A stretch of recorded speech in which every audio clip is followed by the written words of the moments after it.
Hello everyone, welcome back to another Let's Play. Today I'm gonna start the Elder Scrolls 2 Daggerfall. This is the Unity edition of Daggerfall because the original game was in the early 90s and it was only a resolution of like 640 to 480, and Unity can upscale it to 4K, which I'm playing it on, and I'm downgrading it to 2K for YouTube. Anyway, this is one of my childhood favorite games. Uh, Actually, it was the first game I ever got on CD for PC. Like I said, back in the 90s, when I was I think I was 15 or something when I first played it. And now I rediscovered it again with the Unity version, and it's awesome. So I thought, yeah, I'm gonna do a playthrough for YouTube. So if you haven't played Daggerfall before, then you can see a real good retro game. I think, as far as I know, the game world in Daggerfall is still the biggest ever created. I think you can run like 3 days in one direction till you reach the end or something like that. Like real days, 3 days. We won't do that, but anyways, this is not a blind let's play.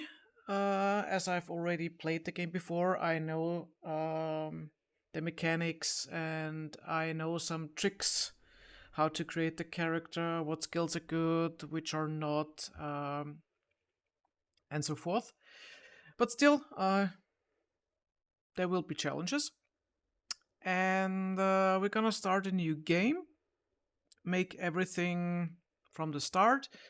Probably there will be breaks in the game where I will just do selling stuff, because in Daggerfall skills are based, the level up of skills is based on usage, so there will be times where I have to sell each item one at a time and not in bulk to level up the skills, and also casting skills while doing nothing just to have the skills.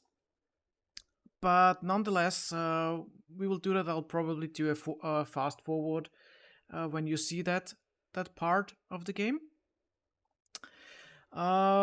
Furthermore, at the start of the game, we will create a character, and there are some attribute roles at the end of the character generation, and they are random, obviously.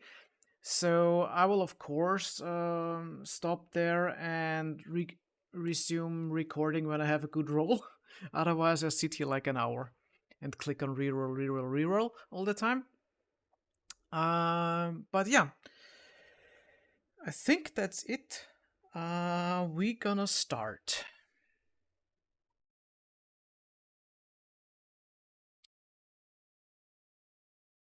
We will be playing a dark elf.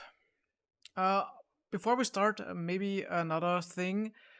You probably read it already when you clicked on this video.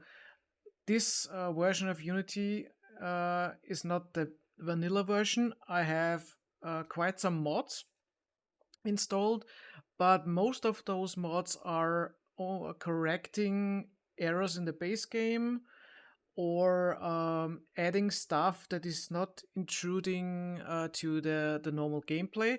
There are no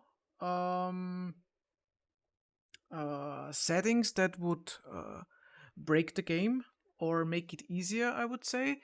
I think it's more like balancing the game out. I will probably cut the video here before I start it and put in a little video about which mods I'm using. You can skip this part if you want and just continue here when I start the real game. Till then, you can see what I'm using as mods. And yeah, like I said, you can jump to this chapter again when I start the character. Hey, so Like I mentioned, this is an overview of the mods that I'm currently, or that I will be using in this playthrough. So let's have a look what mods we are using, or I'm using. I'm using the mod Actions. It gives new quest actions. It's not new quests as far as I know, it just gives action for the quests. We're using ambient text. Actually, no, we're not using it. I disabled it because it was very intruding. Maybe I have to set the music to 0 for the moment, so that you can hear me. Okay, let's start with the general gameplay thing. We're starting in the normal dungeon. You could set it that we start in a random dungeon, but with this setting, we start in private assault. I think it's the first dungeon. That is the vanilla dungeon. What I have selected here is that random dungeons that you get from quests, not the main quests, just other quests, are smaller. It's not that it's harder that way, but I think it's easier when recording a YouTube video, and random dungeons can be sometimes as big or even maybe bigger than main quest dungeons. So that could be a problem if I have a quest that, yeah, for a mage guild or whatever, and it takes me like 3 hours, like a whole episode, and I have to do like, I don't know, 10 of those missions to gain a rank or two in that guild, and there are like, I don't know, a lot of guilds that you can join. So that is just a little bit, I wouldn't say easier, it's just a little thing to make the game flow a bit better. The dungeon textures will leave the same as there was. The rest of the thing is just basic things. I'm not using alternate music because I installed another mod that has remastered sound, or the remastered sound of the game in a higher quality. It's also a mod, but it's not listed here in the mod section. Then we got spell lighting and spell shadows. That's just a gimmick for graphical stuff. Tooltips, crosshair, interaction mode icon. Normally it would be like a big crosshair, I think, and it's on minimal. Arrow counter.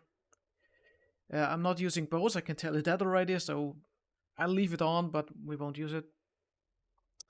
That's a nice thing. It shows the remaining time on the in the quest log, which is a nice add-on compared to the vanilla game where you basically had to write it down for yourself, and that's just a little help. Enhanced item list, yeah, it's just helping a bit. It's not cheating in the game. Talk window, have the modern style. The vanilla style is nice, but it's a little bit more modern. Yeah. Buff layout, I've changed to small horizon button. You won't see it at the start, at least not permanently, but later on it's more convenient to have it on the bottom. Helm and shield material display is just a little helper that you know what material it is. It wasn't in a vanilla game as far as I know. I haven't played the real vanilla game from 1994 or whatever it was since I last played it, and that was like 25 years ago, so just from memory. Dungeon wagon access prompt means that you get an exit prompt if you want to access your wagon, which you can't if you are in the dungeon, so yeah. Never mind that. Mod system, yeah, that's just enhancement. You basically can do. I left that most of them. I left like it was as a preset. Game console is my. It's basically a cheat. If you use it, I only have it if I would get stuck, so that I can teleport out, or if the teleport is not working, or if there are any problems, I have the game console on to get me out or whatever in worst situations. Near death warning is a nice feature, I guess. Hopefully we won't see it that often. I'm not too sure about that because it's Daggerfall, but we'll see. I'm not gonna randomize the enemy selection. I want it like it is. We have something that is changing loot stuff that I will come to. I will also try to speak in I and not we, but yeah. Then advanced climbing system. Yeah, I don't really climb in the game. I can tell already that. Combat visualization is just that they are giving feedback. That's a nice feature that I really liked. It's not in the vanilla game. Enemy factions in a dungeon would fight themselves, so it can happen that, for example, I don't know,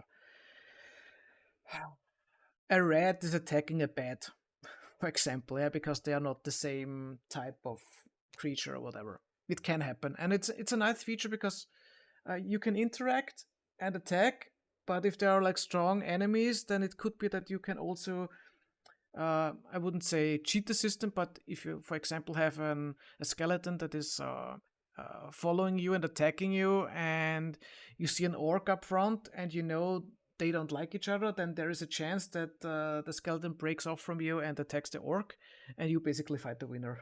Or maybe they don't kill both of them, but one of them normally kills the other, and then you have maybe an easier time fighting that character. Except the other one is way stronger, then yeah, you're screwed. So that's that. Enhanced combat AI. I don't actually know what that is, but enhanced is good, I guess. Like maybe cleverer. I don't know.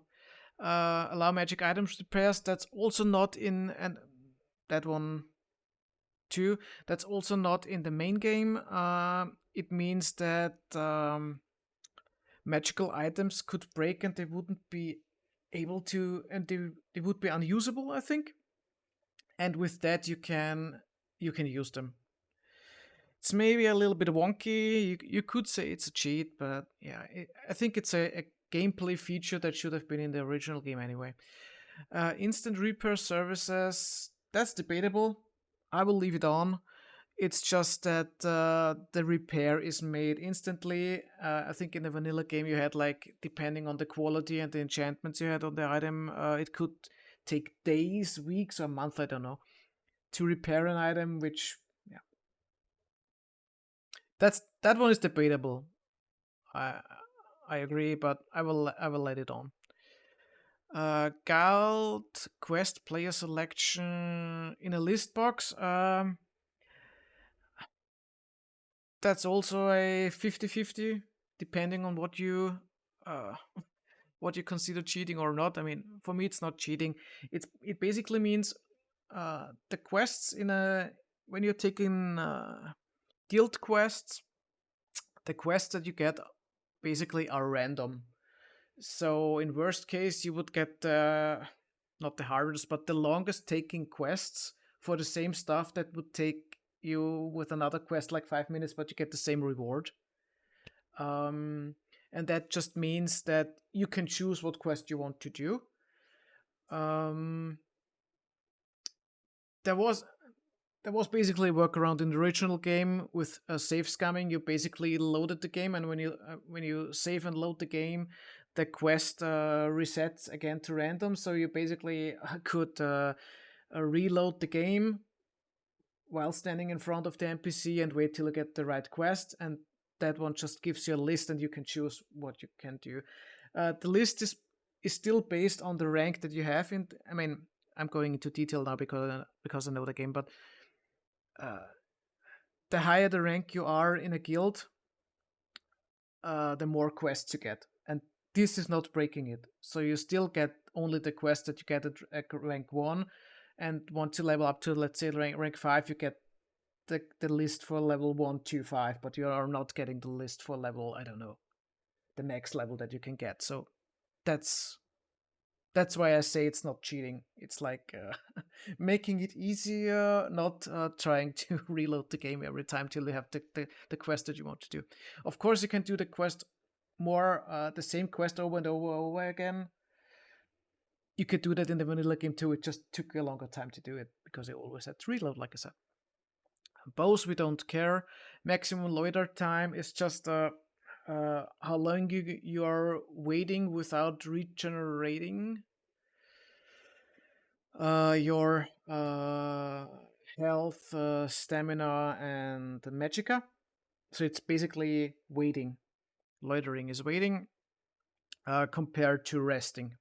And that's just at the maximum time that you can take. Sometimes you want to wait till a shop opens up, and it doesn't really matter if I do it to 3, because then I wait 3, then I do the action again, do another 3, so I do it at the max. So I can choose to 1 to 12 in that case, and that's nice. Yeah, I'm recording in 4K, like I said, and I think my sound went off. Like I said, I'm recording in 4K, and recording in 2K. Turning it down. Field of view I've set to 90. Distance and everything is on high. Everything there. I didn't do simplify because I got enough power to do it. Accessibility is just the colors. You could set other colors, but I think the base game had those colors anyway. So that is the main thing. And then we can go to the mods again and show what we have. Everything that is the dark gray is not active when I play it, so I have deactivated those because I was testing around with some stuff.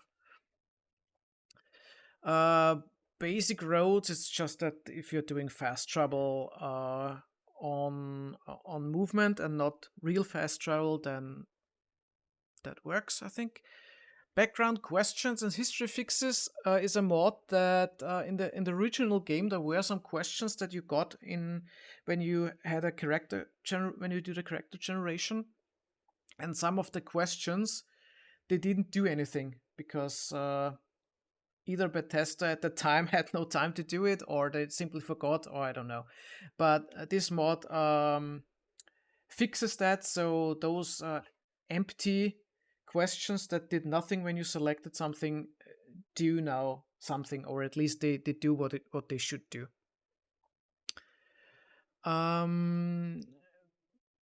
Bestiary is a mod that shows you the monsters that you are fighting with the stats. I've selected it that way that the entries that you could have all entries at once. So you could see every monster that in the game, which I don't really like. I set it to kill and unlock. So once I kill a monster, I get stats for that monster. When I tested it, I haven't really used that one, but I know that kill and unlock is the one that it unlocks only when you have it. And that bestiary is a book, so you have to buy the book or get it via other means, let's say it that way. That's the patch for better visibility, I think, for the Dream patch. Dream is the main thing that I'm using for the Unity thing, for the Unity Daggerfall. Better ambience is, as far as I know, sounds. So you got sounds when you're wearing heavy armor. You get like a clunking sound. You also can set your footsteps. Shaking of the camera. Dungeon fog I have deactivated. I didn't really like how it looked. So same goes for ambient. I got a second. Yeah, we've got better rain, better snow, whatever that is. Ambient occlusion, okay, we got that too. And vignette, black border. Birds in Daggerfall is just a mod that you have birds in Daggerfall, basically. Convenient quest log is, I think that it's listed better.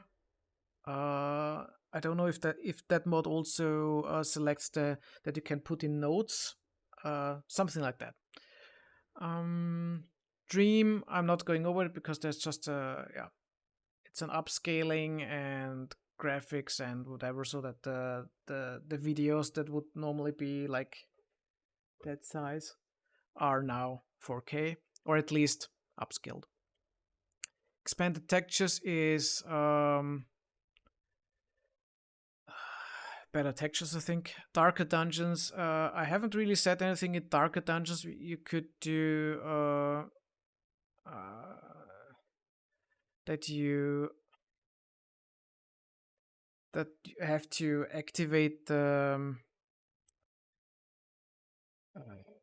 lights in dungeons and stuff. So I have not activated that. Sky shards. I tested. It's like the shards that you get in Skyrim or whatever. I've deactivated that. It basically it's not a cheat, but it gives you, if you find enough, you get more attributes. Not much, but you get some. And yeah, distant terrain is just more view distance. Detailed city walls, yeah, basically the city walls are more detailed, and I think there are also quests inside the city walls. I don't think I will ever go into city walls, but if I have to, maybe there's a quest. Maybe just for the quest, I will probably do it. Yeah, Dream. Yeah, it's just better stuff. Upgraded and, whatever. Yeah, HD textures and everything. Dynamic skies, I think, is just skybox shader. Yeah, for the Unity one. Improved interior lighting. Yes. Better lighting. Famous faces of the Iliac Bay are more NPC faces, I guess, when you talk to them. Regional banners too. Loading screen is when you load into the game, you get different scenes that you see, basically. It's nothing else. Enhanced sky is standalone version of the enhanced sky mode. Okay, you basically see clouds and whatever. Just gimmick. It's not changing the game. Hand-painted models and buildings, better looking. Interesting eroded terrain is, yeah, you get hills, canyon, dunes, whatever. You can't even set anything, it seems. Hotkey bar, I don't consider that cheating. It's just a modernization, or it upgrades Daggerfall to the standard that games are using nowadays, basically, I would say. So you get a hotkey bar. You can set stuff whatever you want. I think you have nine items, but you can even take more. You can take more rows. I will leave it at 9. It's basic. It's nice. You can put a hotkey button to equip the items and stuff. So yeah.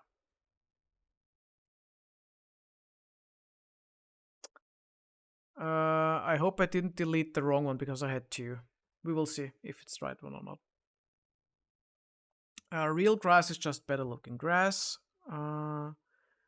Fixed dungeon exteriors are you get more variety how the entrance to a dungeon looks. So if someone sends you to a castle in the vanilla game, it could have been that it looks like, I don't know, a little hill with an opening, like a hobbit house, and that way I think most, if not all, of those are changed to a right entrance. So if you get a castle to explore, then you really see a castle and you go to the castle door. Hand-painted models, yeah, better looking textures. Tribe and Rind, yeah, you hear wind. Hand-painted models, same for treasure piles. Location loader, okay, yeah, that's just that you can put in via mods other locations. Lively cities is, it puts static NPCs into cities so that the cities look more lively. Ready spellcaster hand, it's just a feature that the hands when you are casting are already out and you don't have to click an extra button. Persistent dungeons, that's debatable. Persistent dungeons basically means if you're getting a dungeon, and in the original game, if you go into a dungeon, kill some mobs and go out of the dungeon and go back in again, it resets everything. So the mobs are there, or even other ones, and this way it keeps the monsters dead, basically. So if you went into the dungeon, killed 3 monsters, and went out and go back in again, those 3 monsters will still be dead. Same for doors and levers and whatever you used, they will be used and they will be open and whatnot. So the thing that could happen is, in worst case, if you're getting a random quest and you get a dungeon, you clear the dungeon and you go out, and then you do a quest for another faction and it gives you the same dungeon. That is really, really rare, by the way. Then the thing that happens is the dungeon layout will be deleted basically, but you won't see it in the map, but if you run around, it fills up again, the map fills up again, and all the enemies will be dead. All the loot will be looted, and if you have to kill a special monster, then you basically have to run all around the whole dungeon till you find that one monster. That's the maybe bad part that comes from it. And you can set it that after a few days everything respawns again. I've set it to 0. That means that once I kill anything, I kill it. But what I will do is I will ignore main quest dungeon, because it can happen that you have to go into a dungeon again or 2 or 3 times, and then I want to have it there because there could be something that I have to do or so. It's not necessarily, but that is a bit more immersion, I would say, because in main quest dungeon it can be that I have to go more often than in random dungeons. So that I will save. Red brick replacer is a texture replacement, because sometimes, because the developers were lazy back in the time, you have dead ends that look like doors, or I don't know, Stargate transporters kind of. And that one basically makes a brick wall, so you know you can't go in there. But if there is a teleporter or something like that, then it stays a teleporter. It's just a replacer that you know it is or it isn't a teleporter. Roleplay realism has a lot of stuff that you can do. I have deactivated 2/3 of it, I think. I've deactivated that you can sleep in beds. I've deactivated archery because I don't use archery. I tried to stay as close to the vanilla game as possible, so we don't have any effects that were not in the original game, if possible, like bandaging, ship ports. That's also debatable, maybe. Ship ports where if you're traveling to a destination and your starting destination is not at a port, the game, you can still use ship if it's moving over the sea, and in that way, and if you activate that one, then you have to go to a port city first and then use it. So yeah, for me, I think it just takes more time, so I have deactivated it. Underworld expulsion means if you are, for example, in the Thief Guild, if you know Elder Scrolls games, you basically know the guilds too. So if the Thief Guild would, when they kick you out because you're bad, then they would probably send assassins after you. I have deactivated that. That's not in the base game. Climbing restriction prevents from climbing with a weapon. Okay, realistic. Let's keep it on. Weapon speed, that's just it changes the game values. I don't want that. Weapon materials, I don't want that. I don't want to change anything from the base game. Equip damage is that the more you carry, I think the more damage you take or something like that. I don't know. I have deactivated it, as you can see. Enemy appearance, that one I did, so that there is a little bit more, at least for the humans, a little bit mixed up. But yeah. I think it's just changing how the sprite or the character looks. So sometimes in the game, in the original game, you fought a sorcerer, but it was a battle mage, for example, and it wore a sword, but still casted spells. And now, if you are fighting a sorcerer, then you see that the enemy has a staff or something. I think that's what the thing does. Purification potion, I'm not using anything that's not in the original game if possible. auto extinguish lights. I don't know what it does. It says that it extinguishes the lights when you go out of a dungeon, probably douses the torches or so, which is bad if I have to go back to a dungeon and everything is dark, so I have deactivated that. Classic strength damage bonus, I think use classic. I guess that's what vanilla should be, so I use that. Variant NPCs, I tested it, and with all the other mods that there is, the resolution looks bad on those, so I have deactivated them because the other one have a higher resolution than those. Variant residence, on the other hand, works. So you have like, at least I hope it works. I haven't really tested it that much. You encounter random people in the shop, I guess, when you are entering a shop. I haven't used enhanced riding, where you can run with a horse, because the horse speed is fast enough, I think. It's already faster than if you're running, at least at the start. Realistic movement is also for riding, I would say. Oh, by the way, I have also the loan amount in the bank I have set to the minimum, because normally I don't get to a bank and loan money or get money. Whatever that is. Refined training. That's also a debatable thing, probably, if you are a vanilla enthusiast of Daggerfall.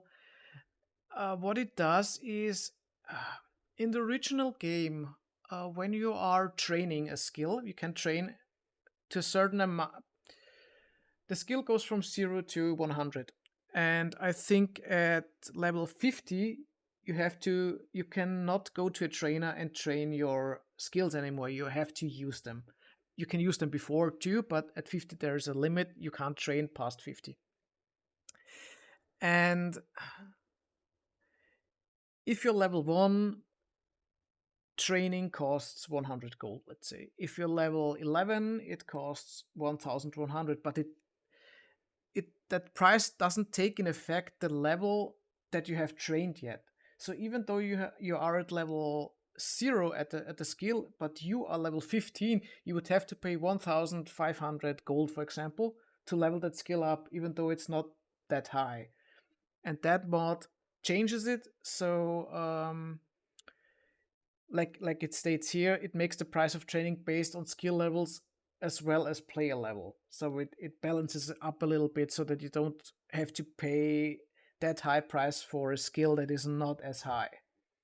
But the higher on skill you are and the skill is, the higher the price, which is a good addition, I would say. That's why I'm using it. Intensive training, on the other hand, I will leave activated just for the sake of the playthrough, because in that way you can train. Normally when you train, you get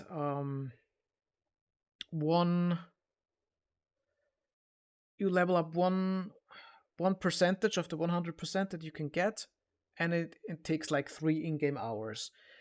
That way I think you get 4 or 5%, and you train for 5 days, but it costs extra. So it basically means, yes, I can train faster, but it saves not really time, because when you train you have to wait 8 hours or 24 hours till you can train again.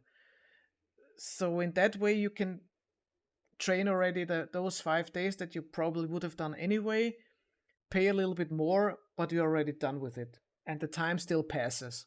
So I don't really consider it cheating. It's just a balancing issue, or balancing patch, maybe. So we got that covered. We're nearly done. So if you're still watching this and wait for playing the game, yeah, we're nearly done.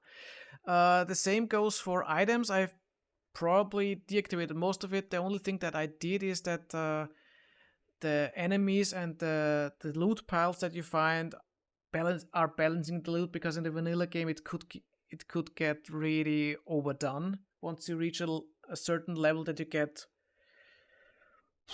items that are so good, and I think that should balance it. Bandaging we have deactivated before, we're deactivating now. in the original game, well, even in the Unity game, the items lose their. It's like a durability system, like in Diablo 4 or in Diablo games. The more you use an item, the more it degrades, but you can repair it.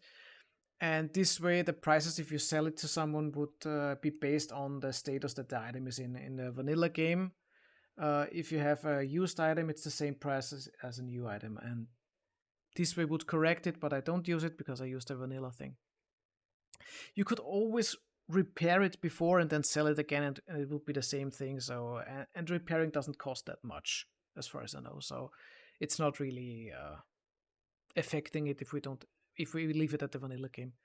Realistic enemy equipment, I have that one on because it gives the enemies in their loot table realistic items, what they would wear as the class. So basically, it's a class restriction, which I find nice because you could probably kill a ghost and get a katana out of the ghost, and that's a little bit, huh? And that should fix it, I think. Sorry, my sound is always going off because there is no sound in game except my voice. Skill-based starting equipment is a nice quality of life feature, I would say, same as starting spells, because it could happen that you are not getting any or items that you could wear depending on what character you created. So if you, for example, say that you can't wear iron items and the basic equipment is iron, so you could wear nothing, and that one should work around that, which is just a balancing thing, quality feature, I would say. Same for starting spells. It gives you at least one spell of each category that you would have learned. So, for example, if you are, I don't know, skilled in mysticism, it could happen in the vanilla game that you are only getting healing spells. Yeah. And you basically can't use them because they cost like, I don't know, way too much to even cast them. And that one gives you spells that are in the game, but you would have to craft them to get them in game by yourself, and it just helps so that you can actually get out of the first dungeon with a chance to not dying, basically. So it's a quality of life feature, I would say. That's why I have it on.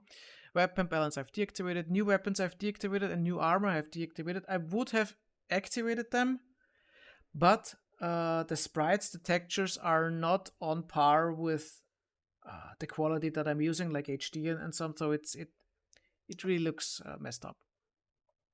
Alchemist potions is something that's not in the vanilla game, so it's not activated. Tavern's Redone is just visibility and textures. Travel options is deactivated, not going into that. Tavern's Redone is the same, it's just a patch, so that's the patch for that one.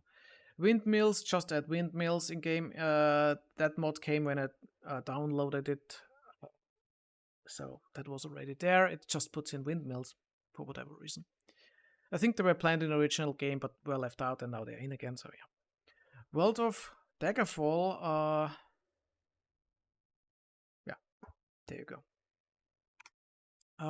You can pet the cat. I'm a cat lover, so of course I want to pet cats in the game. Nothing else. There's nothing else. Oh, and other animals too, so dogs probably. World tool tips. When you are moving close to an object, it gives you a pop-up so you know what object that is. For example, if you move over an enemy, it says that that's a sorcerer. If you move over a door, it says it's a door. And I think it also tells you if the door is closed or not, and if there are opening hours or not on shop. So that's really nice. It's a quality of life feature again. Draft secret doors. That's a wonky one. You could consider it a cheat, but well, I don't really do it. What it means, in dungeons there can be secret doors that you see once you run past and you look at the map afterwards. Other than that, you can also move your mouse all the walls and stuff if you're not sure, and see if there's maybe a secret door. There is no skill check for secret doors. They are always there. Everyone can open them. that one just puts a sound effect if you're passing a doors. It's like a wind blowing through, yeah. So you know, oh, there is something, and then you can turn, and then you can search, especially for that hidden thing or that hidden door. It's just for hidden doors. So yeah, and now we're through. Yay! So if you made it to here, congrats. You know what mods I'm using, and if not, then you probably haven't seen that yet anyway. So back to playing the game. See you. Till then. We're here now, and we will start with a Dark Elf, or I will start with a Dark Elf. Dark Elves hail from the province of Morrowind. You are part of a tall, dark-skinned people, known to be extremely strong, intelligent, and quick. They are extremely versatile in all manners of skills and well known as warriors and mages. Is your character to be a Dark Elf? I want to be a warrior mage, or a spell sword, or tank mage, or whatever, or knight mage, or paladin, whatever. Paladin probably fits the bill. So we will be that. I also want to mention that there are a lot of books in this game, a lot, and I won't read them because there are like books that have really like 20 pages, and I won't read them in the game. So there are a lot of sites where you can read all the books in Daggerfall if you want, but in this case I won't do it. So just so you know. Also because I have already done that. So I won't do it again. So we will be a Dark Elf. We will be female. What would you like to do? We're gonna create a class on our own. We make a custom class. You could also create a class by answering questions, but it only gives you the pre-made classes as a result. So you will never create a custom class with those questions. So we will do a custom class. We get questions afterwards anyways, but let's do it that way. Also gives me more options to create my class and change my class, and you will see what I mean. So those are the preset character classes. Some of them are close to what I want to be, but don't have the skills that set that I want to have. And with custom, we can do whatever I can do. I'm really sorry about that. I can do whatever I want. Okay, we can give it a class name. That's completely irrelevant. It never shows. I think it never shows up in game. Nevertheless, I think it's like 20 something. Yep. I don't think Daggerfall works. I think it's too long. Ah, 1. Okay. Yeah. Yeah.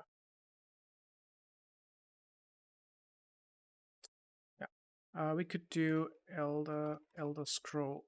Wow, that Elder Scrolls 2 Daggerfall Unity. Let's do that.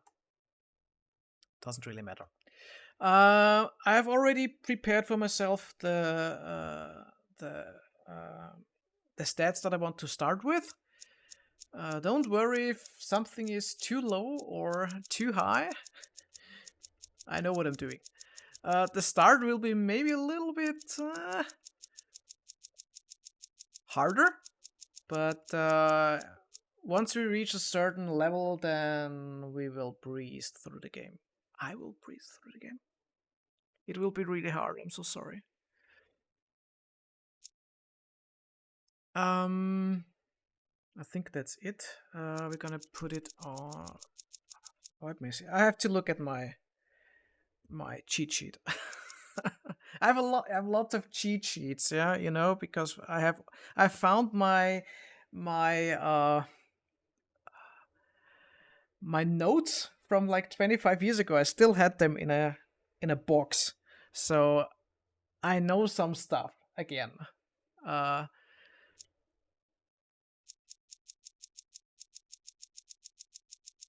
I could also maybe say what the thing does. Yeah, let's focus on those things that I need to. Strength is obviously the most important part for me is the carrying capacity that you have and the damage that you do. There are other parts that influence it, but those are the main points for me. Intelligence is the most important stat for me. By the way, you can't go higher. You can't go higher than 75 in the base creation, and you can't get lower than 10. Intelligence is how many spell points you have and other stuff. But that's the important one. Willpower is, I think, the costs of the. I think maybe the costs of the spells and also the probability of hitting. Not quite sure, but it has to be as high as possible also. But I think I put it also at 75.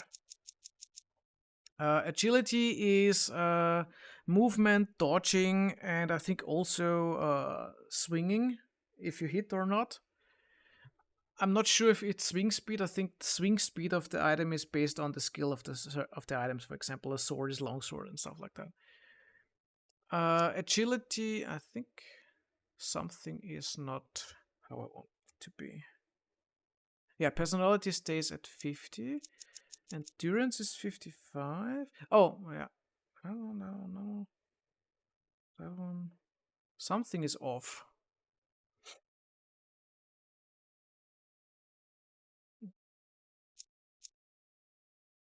I should have more. Oh, I should have more. Maybe I had it at 10.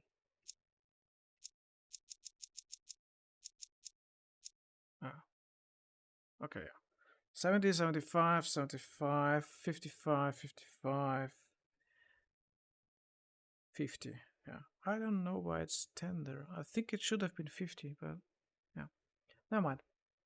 Hit points we put in the maximum that we can get. Let's go from left to right. Primary skills are the one that level the easiest. They are also the highest percentage at the start of the game, normally. So those level the fastest and the easiest. Those level easier, but not as fast as those.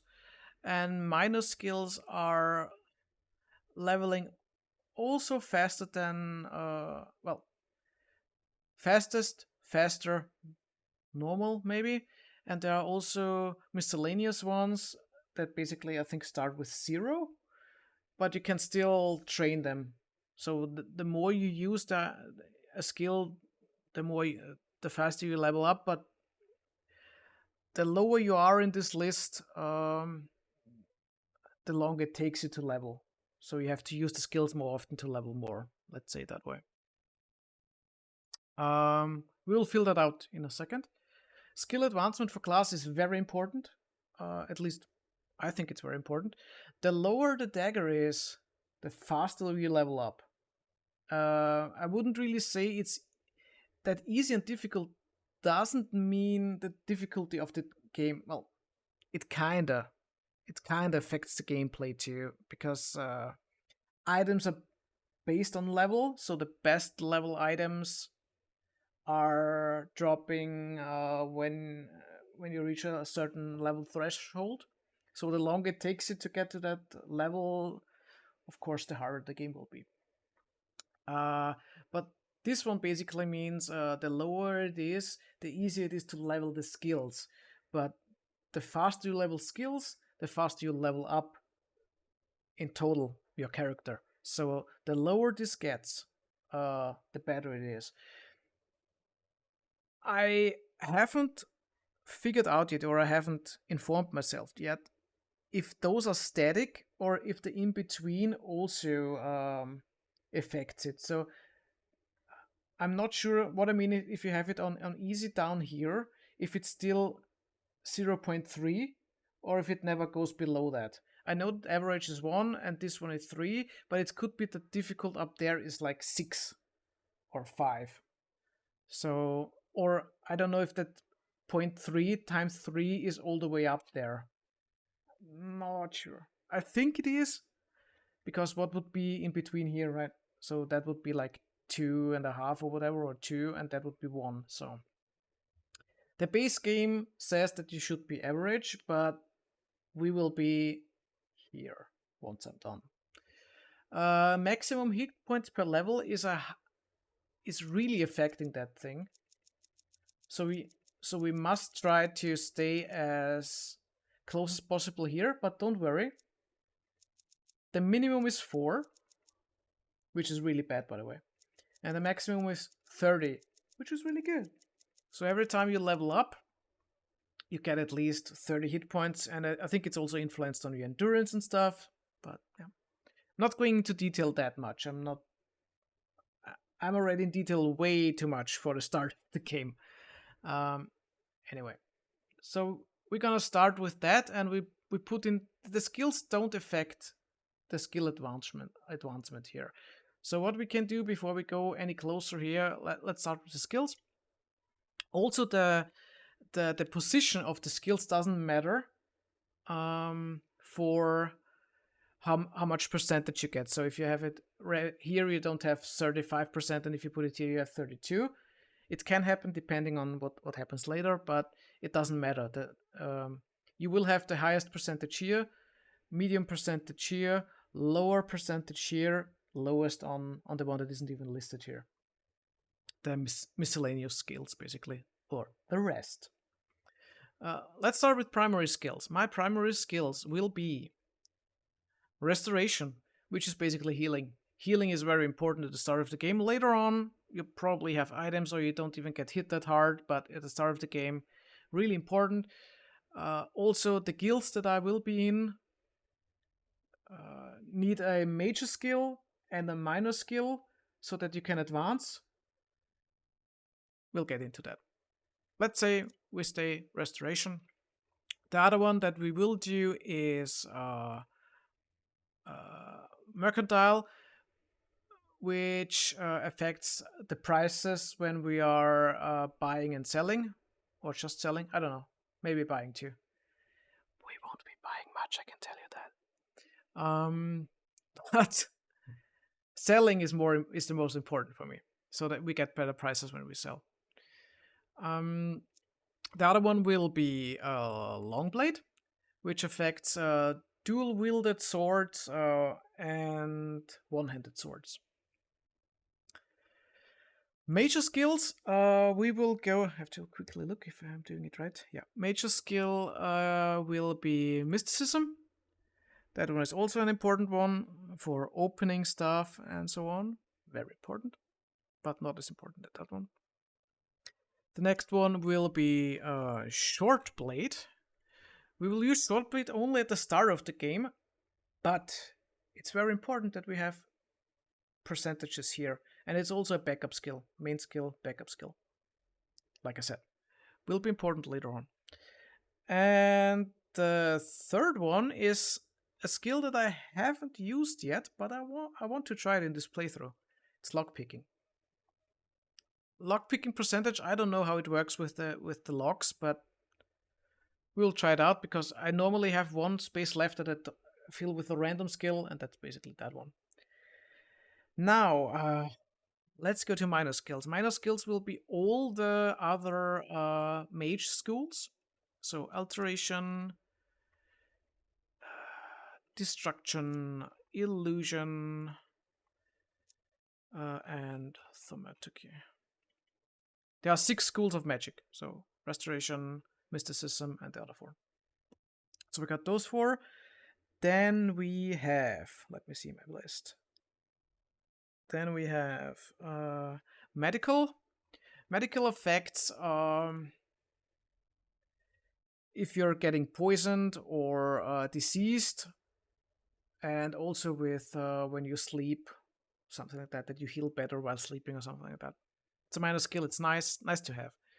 And the last one will be critical strike. Yeah, that's it. So, next one we'll do is reputations. Reputations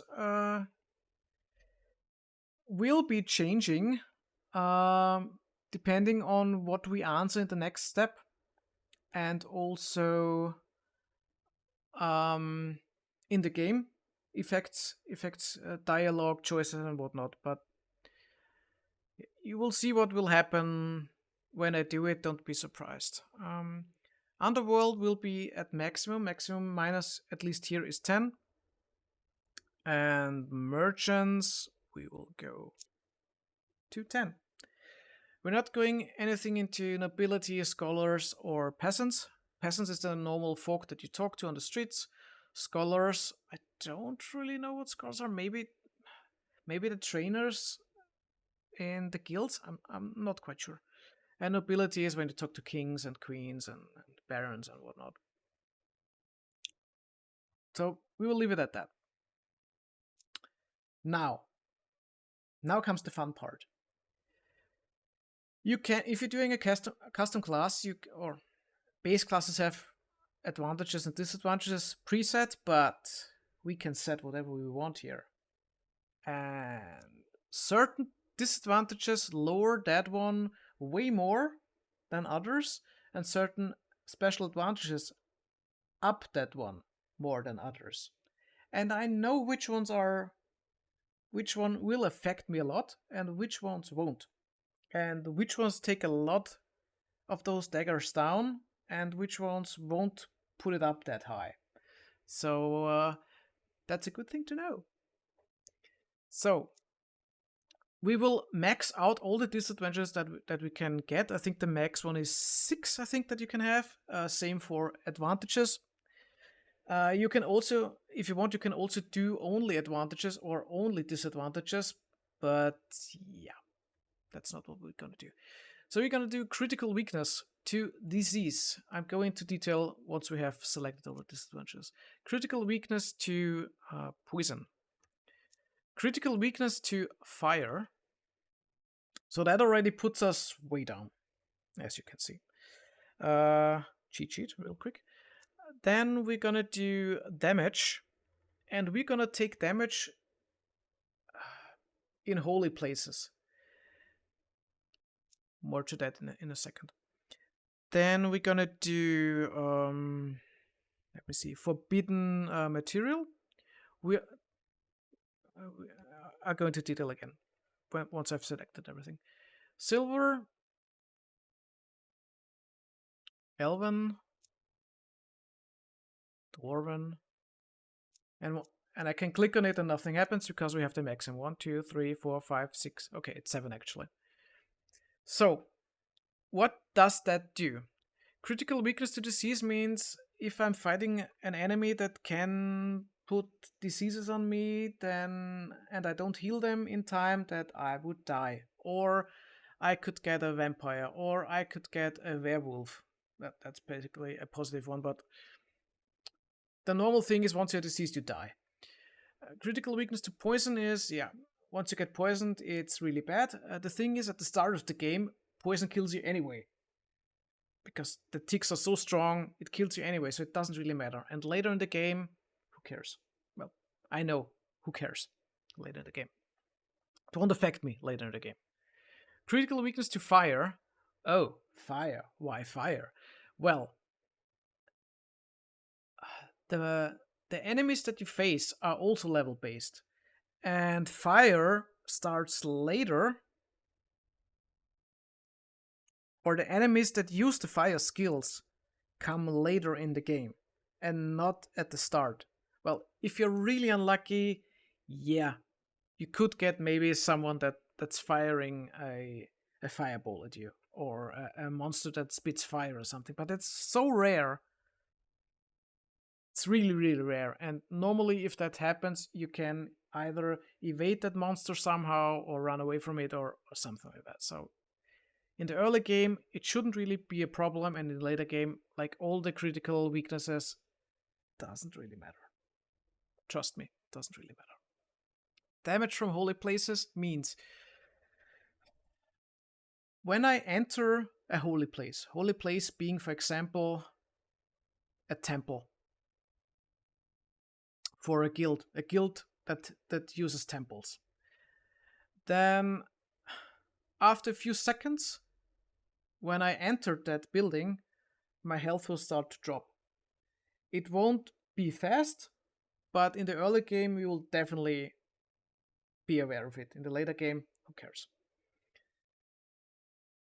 But in the early game, it could matter a little bit, but once you go out, you can heal, and most of the temples even have the option that you can talk to an NPC and you get healed automatically. So even if I'm in a temple and I lose health, once I get close to dying, I just talk to an NPC and I get healed automatically to full for free. So, duh. We're gonna take it. And it's also a really good bonus later on. You will see it. It's like,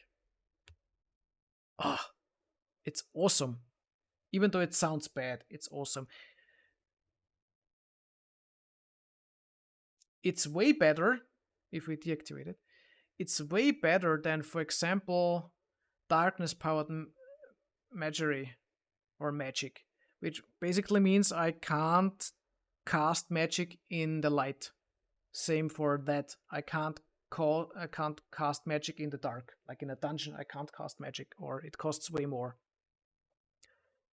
I mean, we could go over that, but let me tell you, those disadvantages that I have are the best to use for the time of gameplay that I'm gonna do.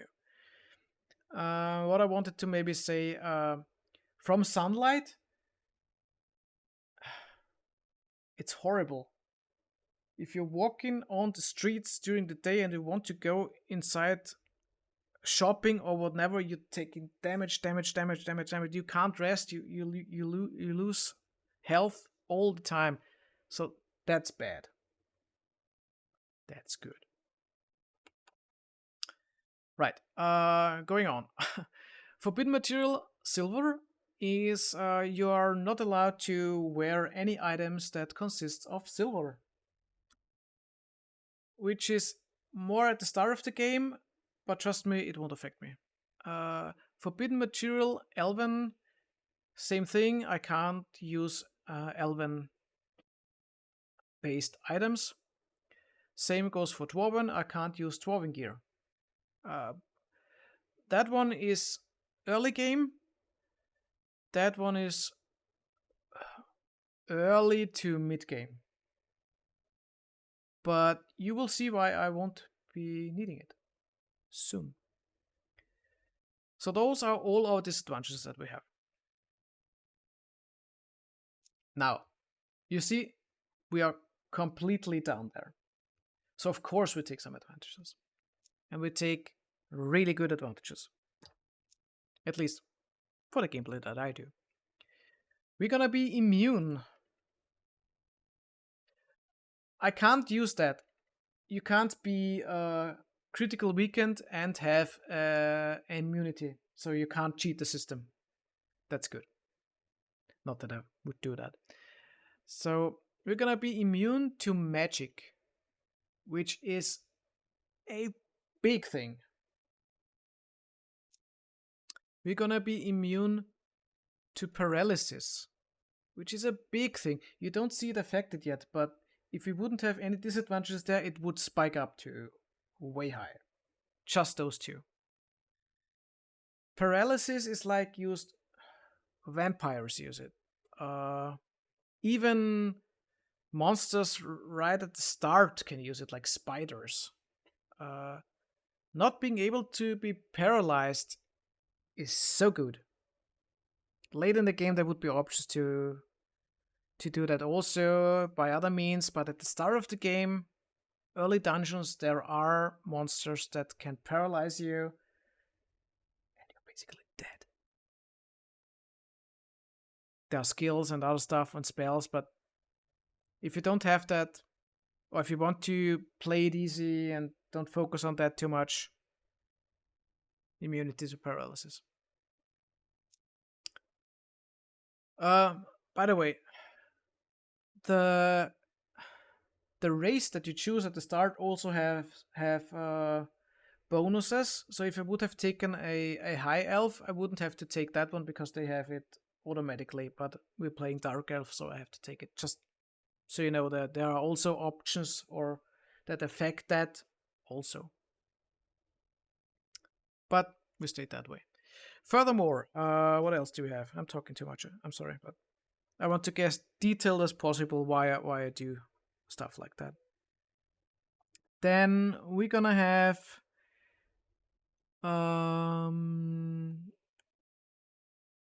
regenerate. We're gonna have rapid healing. There's a difference between regenerate health and rapid healing. Regenerating health is going on all the time. So while you're resting, while you're moving, and it's also timed based. So you're not regenerating every second in the game. You're regenerating, I don't know, that's a random number, every 15 seconds. And it doesn't affect it too much, at least at the start. So I'm not going to use it as a starting thing. Rapid healing, on the other hand, helps a lot when you're... Hello, cat. Helps a lot when you're resting. You're healing faster. You don't have to rest as long. So in dungeons, you can have random encounter, or also in the open world when you rest, that you encounter random enemies while resting. And if you do that, you rest shorter, so the chance of getting that event is lower, and it also helps. So we're gonna take that. There's an option that you can take. You can take it general, that means every time. In darkness, which means when it's nighttime or when you are in dungeons. In light means outside. And rooms where it's well lit, like taverns or something like that. So we got general. Still nothing. Huh. So I guess we have to do something about that. We're gonna also increase our magic points. So we're gonna... Normally you have magic points equal to the number of intelligence that you have. So if I have 75 intelligence, I have 75 spell points. Well, like that. Also influenced by stuff that you take. But if you take 3 times, then you get 3 times, obviously, of your intelligence as spell points, which is very important. And you see, we finally spiked a little bit. But we're not done yet. We're putting in another one, because why stay there when we can be right at the edge there and still get that bonus there? So we're gonna have expertise in Longblade. We won't be using long blades at the start, and you will see why. But in the later game, we will use Longblade, and expertise in Longblade gives us, I think, more hit chance and I think more damage. So it's a nice little bonus that just brings us up to the edge here. Nice and easy. So we are done, finally, with creating our basic stats and advantages for our GeraintAmbrosia plays Elder Scrolls 2 Daggerfall Unity class. Exit doesn't mean that we're just exiting now, it just means we're going to another screen. Bonk. So what happens now is we can fast start by automatically generating our character's background. We won't be doing that. We are creating our character ourselves by answering 12 important questions. Those questions are affected by that one mod. If you have watched my mod walkthrough, what I use, one mod affects that, because some of the questions were not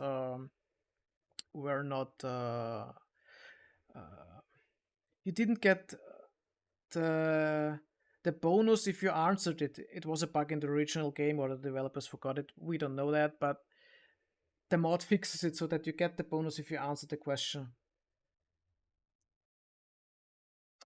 Or the negative effect, whatever.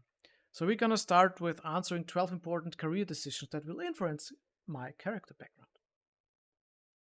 Okay.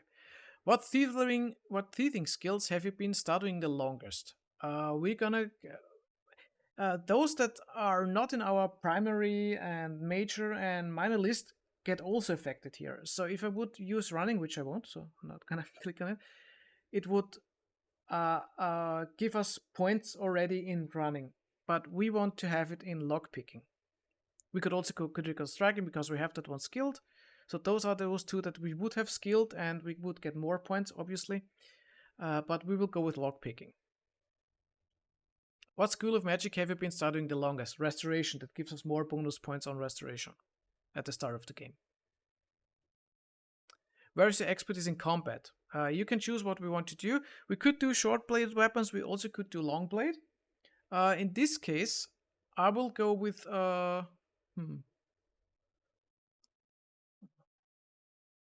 we can go with short blade because we will use it at the start of the game. And we can train long blade anyway because, you know, at 50 there's a limit. You can't train with NPCs higher than 50, so we have to train it anyway. And it doesn't really matter when we reach it. We will reach it sometime. So if we level up a skill that is not as major or as high as the other one, maybe. It could happen now when we use that the short-bladed skill is now higher than the long-bladed that we have in our major skill, just because of answering that question. But we will do that. We will do short-bladed weapons. As a child, your nickname was Quicksilver, so it depends what you're activating here. You get some bonuses again. If you're doing Quicksilver, I think it's running. Yeah, I just know that Quicksilver is the one. I think Quicksilver is running, or Rabbit is running. Quicksilver is lockpicking. I don't know, but we're doing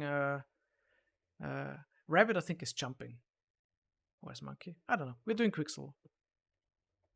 You're friendly the most with the... That affects your speech skill. Speech skill in Daggerfall means the higher your speech skill, the higher is the chance that that monster won't attack you. So if you're in a dungeon and let's say your harpy speech skill is at a certain threshold, then you will see a message popping up that the harpy is pacified. That means as long as you don't attack or use an aggressive action against that monster, it won't attack you. I don't think they speak to you, but they will be passive, so you can run past them, whatever. So we will go with Infernal Daedra. It just affects way back, way in the future. But it's just a random question, and I'd rather have it in Daedra. Doesn't really matter that much because it doesn't really matter that much. As you grow older, you receive additional magical training in. Now, obviously, it could be Restoration or Mysticism. I'm gonna go with Restoration because Mysticism I can level with training, and Restoration is good to have a high level already at the start, because when you're going into a guild that has Restoration, for example, for a major skill, the higher your level are, the higher you already go to a rank after a few quests, because you can rank skip in the game. So if you have a certain threshold that you have to be 40 out of 100 in Restoration to get to rank 4, and you do some quests to reach the cap in the guild, then you can jump from level 1 to level 4 in one go when you get the gratification or the level up action. You can level up once in an in-game month or once every 28 days in-game. So you can level up till you know that you would jump, let's say 5 or 4 levels, and then you would already jump to that level. So the higher we are at the start, the higher we can already get in our rank in the guilds. So we go Restoration on this one. In between formal study, you spend your time learning economics is what we will choose. It means that our mercantile skill is going up, which is good because it's a major skill. Of all disagreeable types you have the most personal hatred for, I don't really know what it does. I can't remember what it does. But we're going with Immoral Assassins because I'm like a paladin type. Or I feel myself like a paladin type. I won't be a paladin in-game, but I feel the class is that way. I won't behave like it, let's say it that way. Immoral Assassins, we don't like. What motivates you into a life of adventure? I'm going with Fame because it negates some things that we did in the creating of the character. Fame basically gives us 10 to plus 10 to Underworld, which basically puts us to 0 again. And I think the other 10 is, I think it's Scholars. It could be Nobility or Scholars, I'm not sure, but those that we had no points in, like 0 points, we get 10 now. I think it's 10. So we go with Fame. What god, if any, do you worship? I want to do that. You can only join one temple, as far as I know, in the whole game. And I want to join a temple that gives me good things as reward. So there are some that give good rewards, but the skills that I have to use are not the skills that I'm using, so it would be really, really hard to do that. But if I go with Arcade, the god of birth and death, which kind of fits me, then we get a good skills that we can use to level up, and we also get good benefits from the temple. At least benefits that I will use. Of course, there are other benefits for other classes, but RK is good. I wanted to be Akatosh because I like to be praising the god of time, but in this case we will go with RK. Birth and death is also good. And I think that's the last question. Before you set out for the Imperial City your mother gave you. And this one is, I think, the most important question of the whole character generation, because you can select an ebony dagger, and ebony is the second best material you can get in the game. And some monsters can only be hit if you have a material type that is a certain material or higher. So, for example, I don't know, imps. An imp can only be hit with steel or higher. So if you're attacking it with iron, you don't do any damage. Same goes, for example, a harpy. You can only damage a harpy with silver or higher. And you don't get silver at the start of the game, and silver is hard to come by at the start of the game or early game. You have to be really lucky with stores to have the item that you need. And Ebony Dagger, it could probably last you to the end of the game. At least at the start of the game, it's awesome. It's a dagger also, which fits our short blade attribute, so we already do good damage with it. We are already skilled with it, and every enemy in the game is damageable by ebony. So, I mean, we're not facing a Daedra already at the start, but if we would face a Daedra, we would already make damage to it. To even the strongest enemy in the game, we would make damage. So that's a no-brainer here.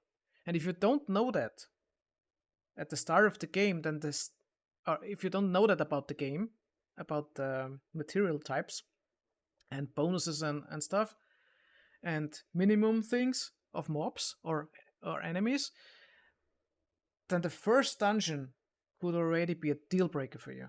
Because you have maybe no armor, you have no good spells, you are not healthy enough, and you just die, and you can't touch enemies. And at the start of the game, enemies are pretty fast. And the starting dungeon is not that big, so they follow you around. And they will find you, and they will kill you. So we take an Ebony Dagger. You have the most trouble avoiding diseases or resisting poisons. We will go with avoiding diseases because it doesn't really matter. We are already critical wounded. We already have a critical weakness, so it doesn't really matter that much if we are more critical weakened by it. So we will go with diseases. Diseases can be healed in a temple, sometimes even for free, depending on your rank. And there are also spells that can cure it. So, why put on another disadvantage when we can just put one on top of our existing ones? So it doesn't really matter if you go resisting poisons or diseases, but I prefer diseases because there's a chance that you can still resist a little bit. There's still a dice roll behind the game, so there's still a chance that even with critical weakness you can resist the poison. But diseases, it doesn't really matter that much, as long as you can heal it. So awaiting disease as it is. And now we see if something has changed. And as I've mentioned, you can see, okay, it's scholars. So the fame thing changed the alignment that we had. The alignment with Underworld was -10, and it now changed to high. It doesn't show how much, but internally it's 0 now. It's like basic again.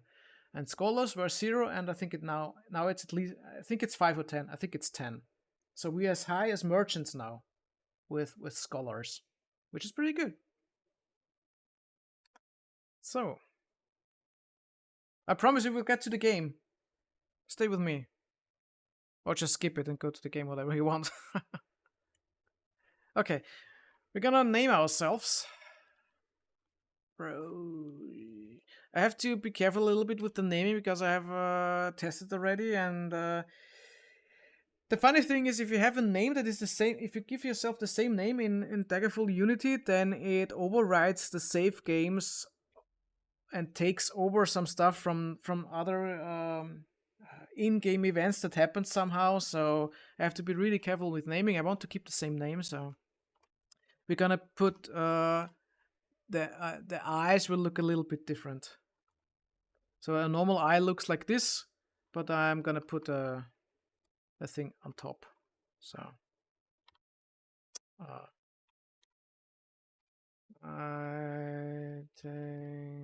Gale.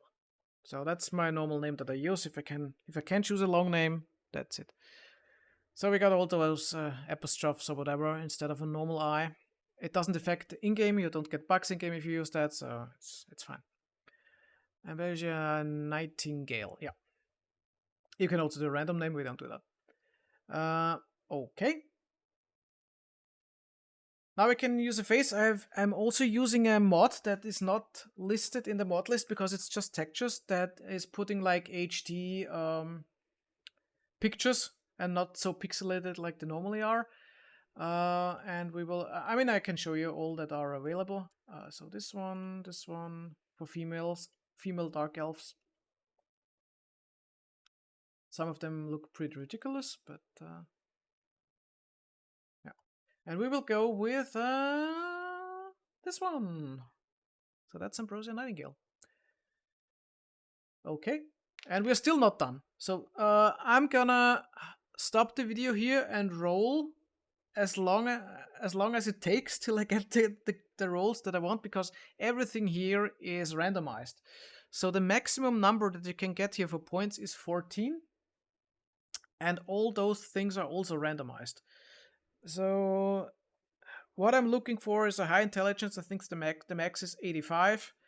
The highest will is also 85, and 75 is I think the max that you can actually get. But my goal is to keep speed, because you get bonus points here, obviously. You get bonus points by the roll already, and you get special bonus points here too. So you could have, the thing that I'm going for is I want to have a reroll that has the right numbers here and a high number here. So I'm looking for at least 13 here or 14. And what I'm looking here is a high 80, or the highest would, a high 80 means 84 or 85 because you can't get higher.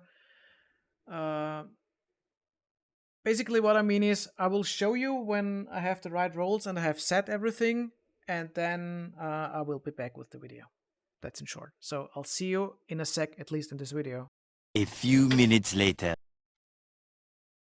And I'm back. So it took me roughly 10 minutes to get the roll that I really, really like. So let's have a look at it. Could have been 14, but I'm not gonna min-max it out because the base roll that I got was already awesome. So the luck didn't change, which is awesome. I want it changed anyway.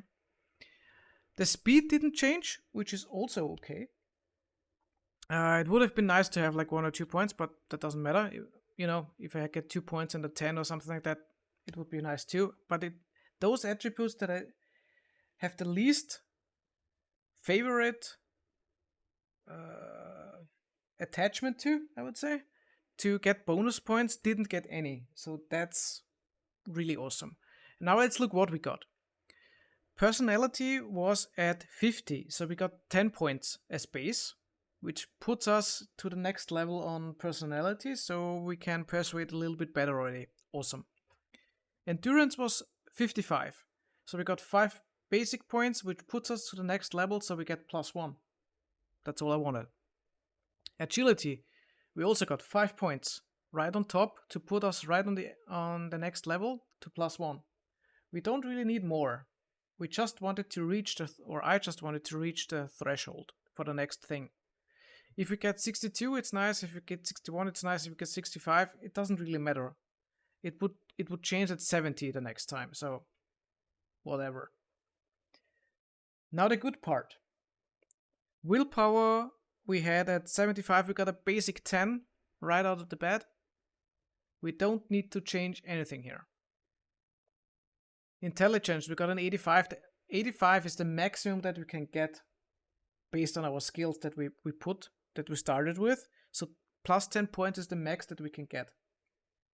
So we got the max roll here on int. We got the max roll here on willpower.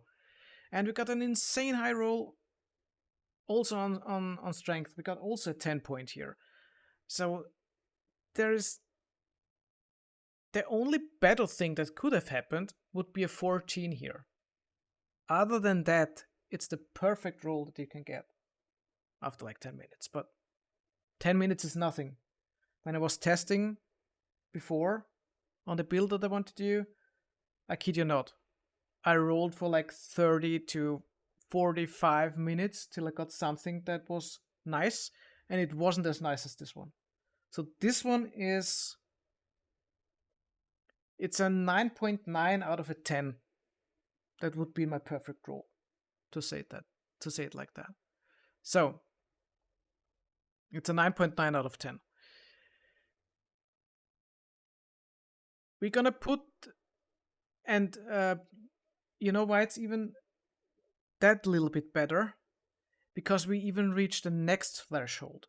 So 70 we had, 75 is +2. That would have been my goal, 75 would have been my goal for strength. But now we got a basic stat of 80 without putting any points into it, and we got a +3 already, so we do a lot more damage, and as a nice bonus, we can carry a little bit more. I can't even show you how it would have been because, yeah, I can't get lower than the base value. But let me tell you that starting stats are so good. And we even got 2 points left because the maximum is 100, So 100 is the maximum that you can get in game. Which means if we have a normal level up, the normal level up is around 4 to 6 points. At least when I was playing around.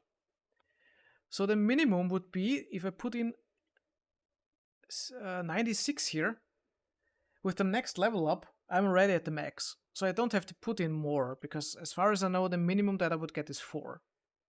And if I get more, it doesn't really matter. I just put in 4 and the rest I can split up wherever I want. So, also, the next, like I mentioned before, the next change here is at 70. There is no point in doing that. There's no point in putting 1 point here because it doesn't really matter. I need 2 levels. At least to level up one of those. And even if I change that, it could still be at least 2 levels to level up. If I get 2 4s, then I'm at 69. And I still don't get the level up. But if I put it in willpower, then at level 3 I would be at 100 intelligence and at 90 willpower already. And intelligence and willpower, intelligence is my main set that I want to level up first. The next one is willpower that I want to level up first, or I want to level up second. And strength is the third one because of weight limit. We can work around that depending on how good we do with leveling up and stuff.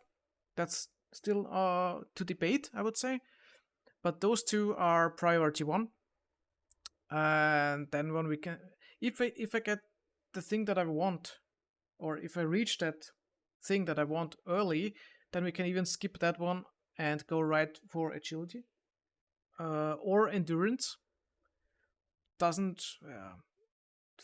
I'll probably go for endurance first because it gives us more hit points and healing rate. So I'll probably go for endurance. But again, I've never seen such a good roll. Never ever. Not in my tests and not whatever. After 10 minutes at least. No, that's really an awesome roll. I'm gonna save it. But just if you want to see what can happen, I mean, I saved it now, so nothing can hopefully happen. If if you do reroll, and then you can see what happens normally when I get. So yeah, I get an 80, we get a 77, I get 82, we get 16 luck, we get 12 speed, we get 19 speed, 11 luck. That's actually not a too bad one, but intelligence is bad. It's like the basic stat that we started with. But if you look around here, every one of the stats is changing. So to be lucky to get the base stat here without changing and having everything here so that I can put it there within 10 minutes, it's like unbelievable. And even if you get the 14, it doesn't mean that you get good stats here. So these stats are actually pretty bad. I mean, I can roll to another 13. That's actually not a bad one.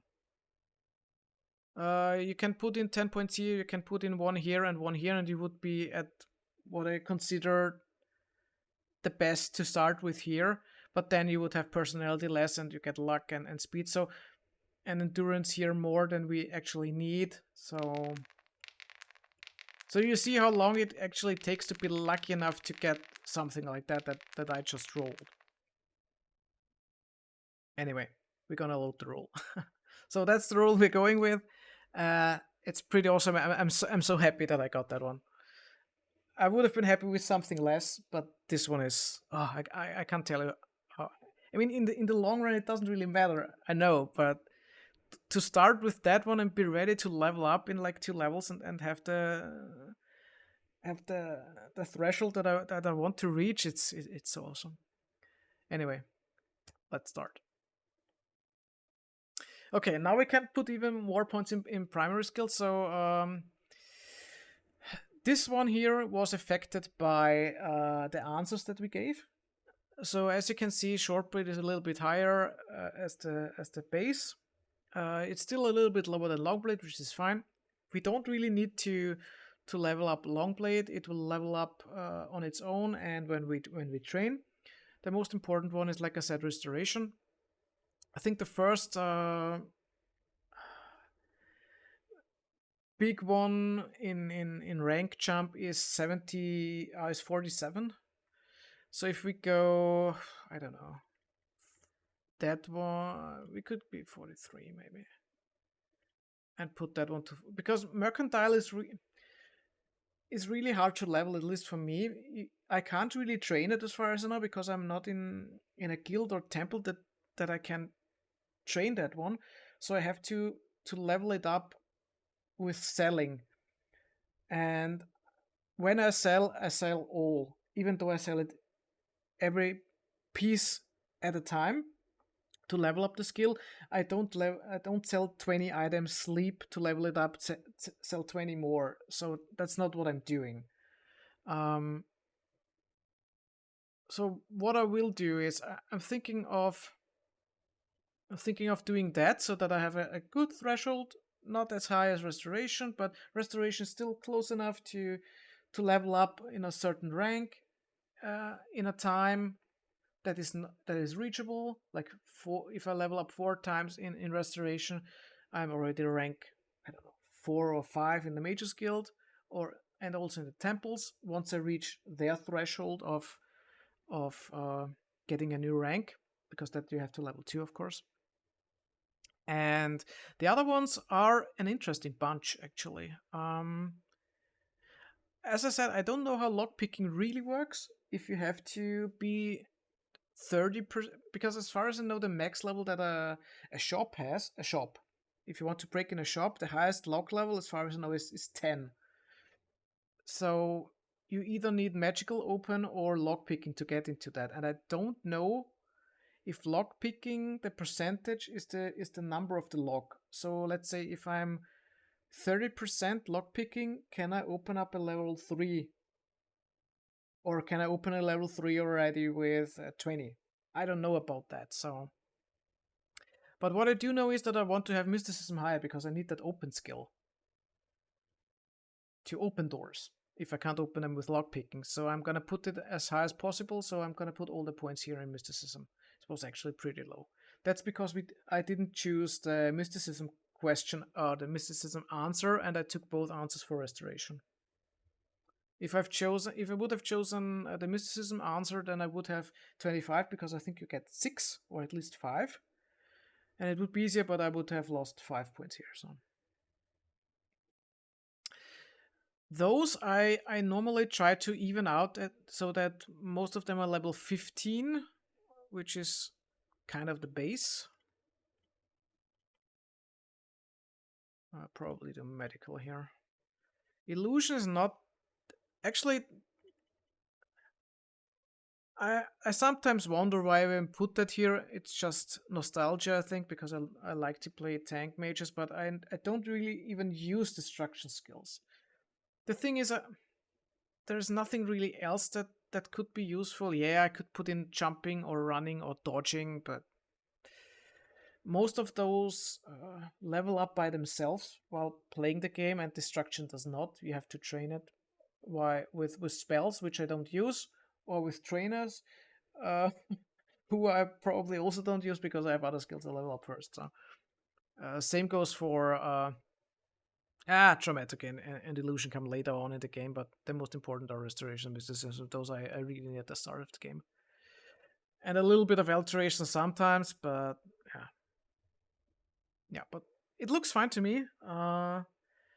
We could probably also go and put that one there. Yeah, I don't need illusion. Medical is maybe better for healing and stuff, because medical also affects, I think, disease a little bit. So yeah, let's keep it that way. Or yeah, destruction and illusion are not that important. Alteration is more important. Traumatic, yeah, let's keep it that way. I think we can finally start. And I think I will even end the video here because it's a good thing to start the game when it starts, right? So we will watch the intro together, and then the next episode will be the one that we really finally start the game, I guess. Whoops. I'm not sure if I combine it. It depends on when I set up the whole video, if it's still enough time to put in the first dungeon. We will see about that. But let's start finally. Oh, I forgot about that. So, player reflexes determine the overall speed of the game. If you pick very high reflexes, the monster will move and attack quickly, forcing you to be quick on the controls. Whereas low reflexes mean the monsters will move and attack slowly, allowing you to adopt a more cautious, thoughtful playstyle. Your character will advance a little slower with a lower reflex setting, and will advance a little faster with higher reflexes. We keep it at average. Average is always good for that goal.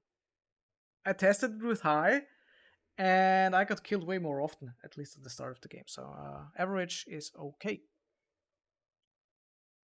So now we get an overview. If we really want to change anything more, we could here. But we'll keep it at that, and we're not hitting restart, because otherwise we start completely fresh and everything would be gone. But this one is fine. So we're gonna start.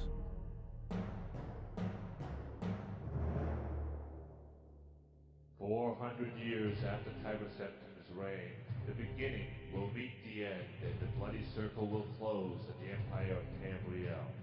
The unworthy heirs of the Septim dynasty have allowed the bonds of the Empire to weaken and crack. Uriel Septim the Seventh cannot repair what his ancestors ignored. The provinces fight among themselves like neglected children, drunk with rebellion, and one indomitable power hides itself, but not forever. Word this note. I just saw that.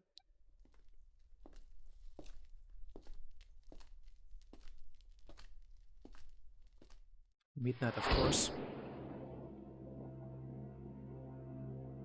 Excuse the gloom, but none may know of this meeting. The nature of my trouble is darker still. Over a year ago, King Lysandus of Daggerfall died honorably on the field of battle. He was as loyal a subject, ally, and friend as you are. I did grieve for him, but his spirit does not rest. With a spectral army, he haunts his former kingdom, crying for revenge.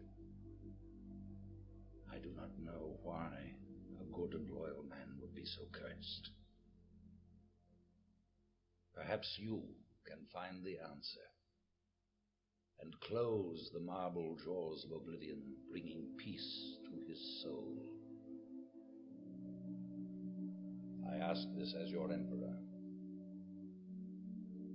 and your friend. I have one lesser request. Several years ago, I wrote a letter to the Queen of Daggerfall. It never arrived. The letter was of a sentimental and personal nature. If you find and destroy that letter, I will be grateful. Now, my champion, rest well this night, for tomorrow you sail for the kingdom of Daggerfall.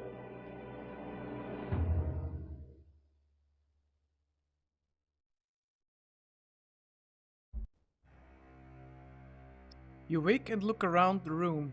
Some hours ago you were in a boat en route to Daggerfall, when a storm of supernatural strength boiled over the Iliac Bay like a malefic creature.